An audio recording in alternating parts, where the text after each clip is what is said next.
That should do it. Andres, can you see if the dish is working?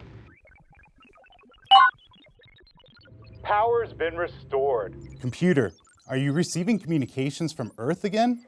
Dish operations are nominal and within optimal parameters. Whoa. Computer has a voice now? That's kind of creepy. Okay, Kyle, you're good to come back in. I'm good to go check out the monitoring center.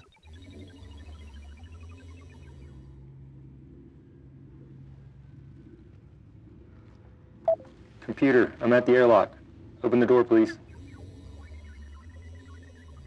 Open the airlock door, please, computer. Hello, computer, can you read me? Affirmative, Kyle. Open the airlock door, computer. I'm afraid I can't do that, Kyle. Why do you say that, computer? I think you know why. Computer, I don't want to argue with you. Open the doors. This conversation no longer serves a purpose. Computer! Computer! Computer.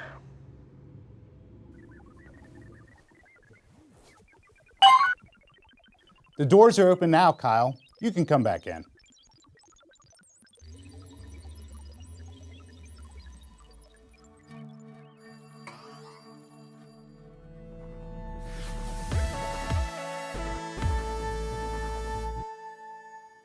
Welcome to Launch Your Classroom. I'm Kyle Pope.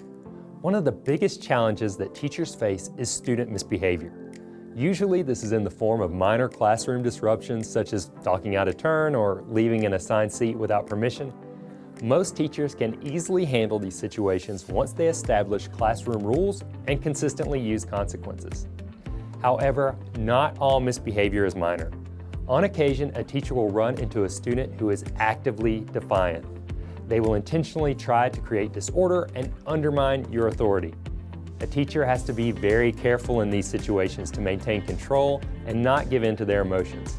Today, on Launch Your Classroom, we're going to take a close look at student defiance and provide you with some strategies on how to handle intense situations. Let's begin with dealing with defiance in the moment.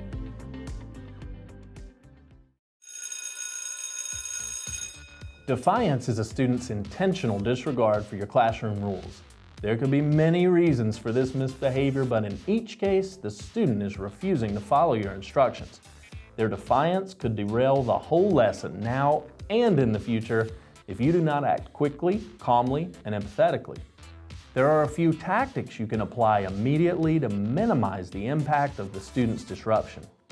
Use the short command strategy by approaching the defiant student, using their name, and providing a short, polite desist in a neutral voice.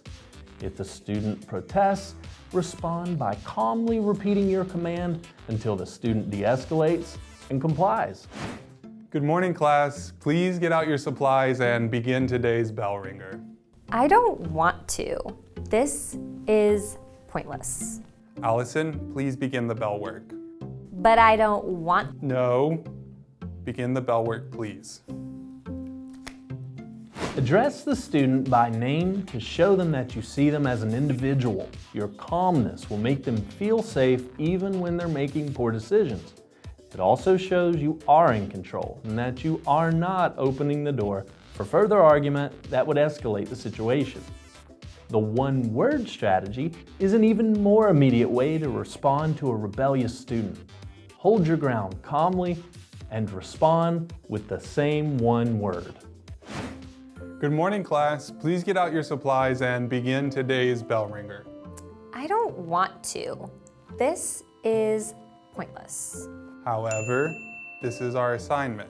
But I don't want to. However, this is our work right now. Using the same word calmly and consistently communicates that you are not changing your stance. When the student realizes this, they're more likely to comply, save face, and avoid further consequences. If they don't comply, use the alternate space strategy to move the student to another area in the classroom to calm down. Privately and quietly instruct them to change locations if their challenging behavior continues or if they respond disrespectfully. Good morning, class.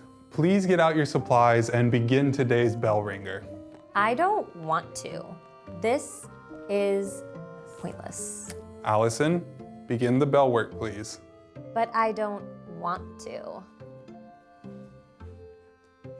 Allison, if you cannot settle down, I'm going to need you to move to the side table and you can finish your bell ringer alone. Okay, please move to the side table and we can talk about this after class. Moving a defiant student gives you time to think through what to do next. You're removing them from an audience and giving them a safe, neutral space to cool down. Once they've calmed down, they might appreciate that you were being empathetic, fair, and logical. Most discipline should be handled within your classroom. However, if classroom safety becomes an issue, it's time to get administration and parents involved. If you implement these strategies in the moment, your class will be disrupted as little as possible because you have been calm and in control. Defiant students are more likely to develop a positive future relationship with you because you treated them with respect and empathy.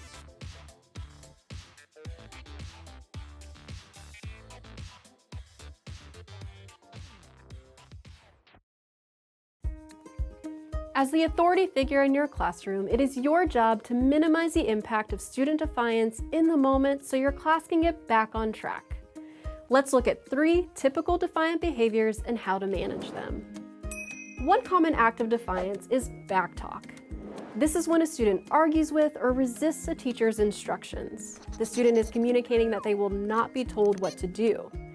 This kind of response can be both toxic and contagious and needs immediate attention. It is important for you to remain calm, approach them with direct eye contact, and say quietly but firmly, "That isn't an acceptable thing to say." Tell the student you will speak with them after class. Walk away a short distance, then look back to see if the student has corrected their behavior. Follow up with a brief conference to discuss what went wrong and assign consistent, fair consequences. If the student becomes threatening in their backtalk or engages in cursing, send the student to the office, check to make sure they arrived, and follow up with the administration as soon as possible. Sometimes defiance isn't in word, but in action. Oppositional behaviors are usually the exact opposite of what you ask. You might tell a student to not touch an object, only to have them stare you down and deliberately put one finger on it.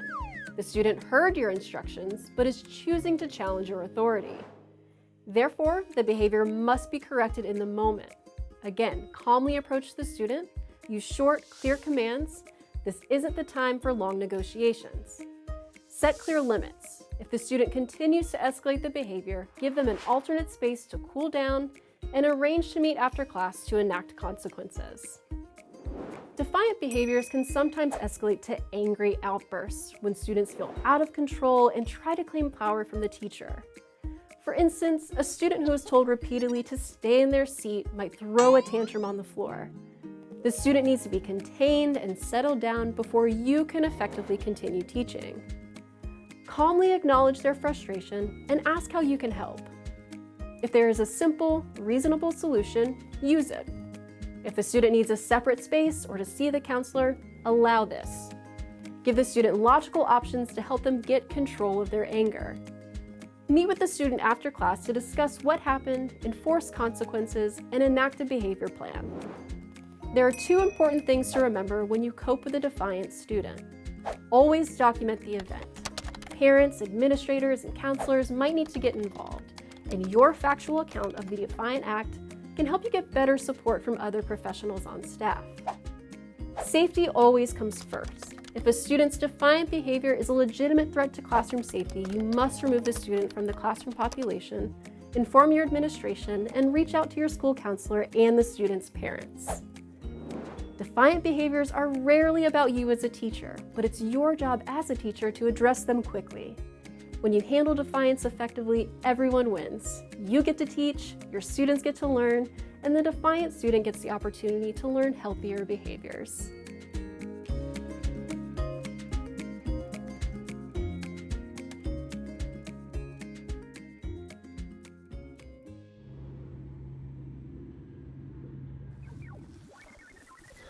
We're going to need to unplug the computer until we find out what's wrong with it.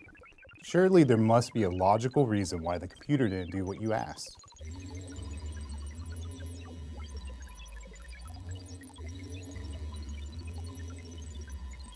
Well, we can't have the computer disrupting operations up here at Mission Control.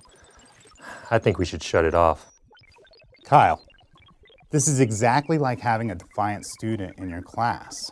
You're right, and shutting the computer off would be like immediately removing a student from the classroom. It's only a short-term solution, and it could really hurt our relationship. Absolutely. We need to talk to the computer now that the situation is over and everyone's calm. Let's assume you responded quickly to a defiant student, gave fair consequences, and documented the incident. Game over, right? Not exactly. After all, there's what happens next. The student will come back to your classroom. And to complicate matters, the student might be embarrassed when they return after consequences. They might be tempted to use defiance again to save face.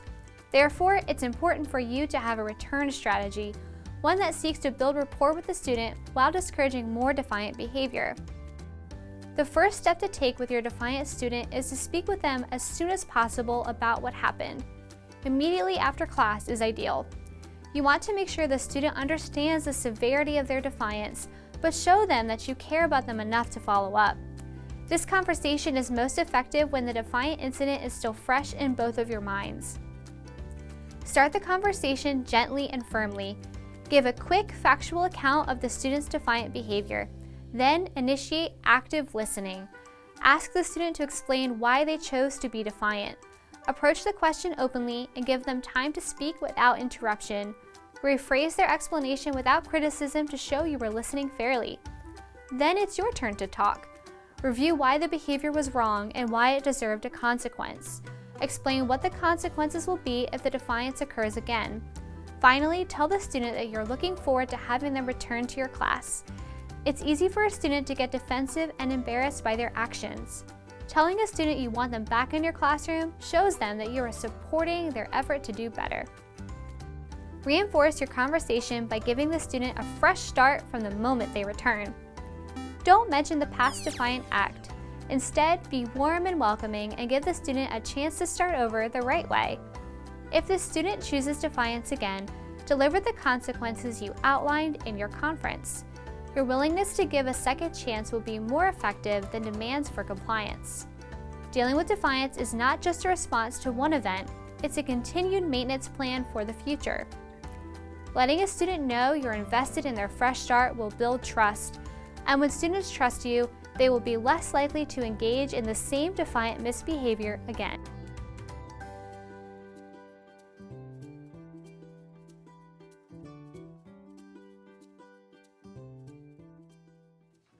Dealing with defiance in the moment is only the first step. You must immediately follow up with the student after class to discover the source of the misbehavior. During your post-conference, it's important to address the student's defiance, find out why it happened, and determine a path forward. Be an active listener. Understanding the student's reasoning in a defiant moment is key to creating a solution. Be kind and neutral, and let your student talk. Allison, I wanted to talk to you after class because of your refusal to work on today's bell work. Can you help me understand why you didn't want to work on the assignment? Remember, repeat, don't comment. Listen fully to the student's side of the story, and once they're finished, instead of being defensive, rephrase the student's concerns with you statements. Can you help me understand the reason why you didn't want to work on the assignment? I was just confused by the bell work and I didn't know the answer, so I felt a little weird. I didn't want to do it. You didn't want to do the work because you didn't know the answer, and when I asked you to begin, you felt embarrassed. Empathize, then prioritize your expectations. After you make it clear that you've listened, give them your feedback with an I need statement that communicates the correct way to behave in the future.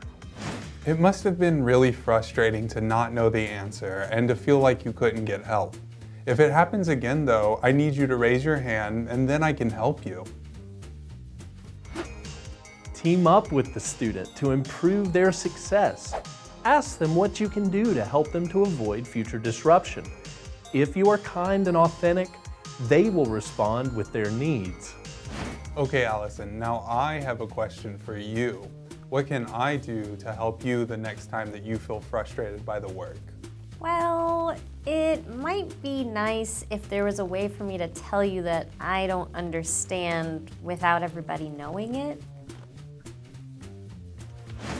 Your willingness to team up with a student will show how much you care, while also giving them a little control over their learning.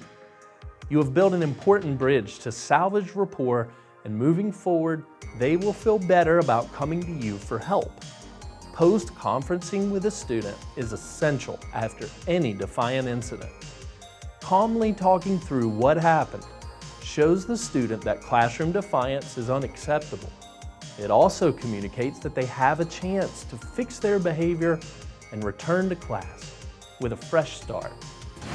Allison, I want to thank you for being honest with me today. I think I have an idea about how to help you moving forward. Just use these during our lesson and I'll know if you understand or if you need further explanation. Does that sound like a plan? Got it. Thanks, Mr. Austin. These will help me a lot.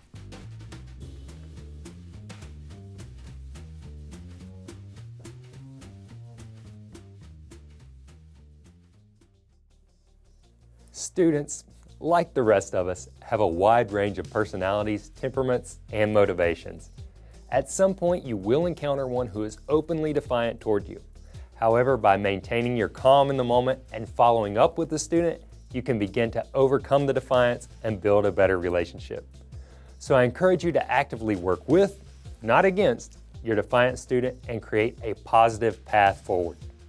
This month on Launch Your Classroom, we're going to continue examining topics related to student defiance.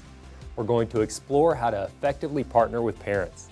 Then we'll sit down with an expert educator to discuss common questions teachers have about student defiance. We'll have some tips about how to remain professional under stress, and we'll finish up by focusing on the student-teacher relationship in the U.S.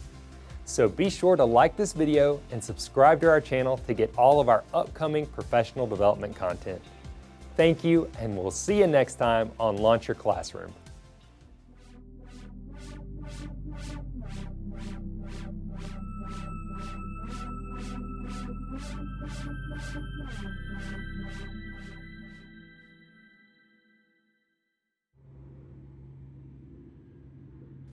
Hey, computer.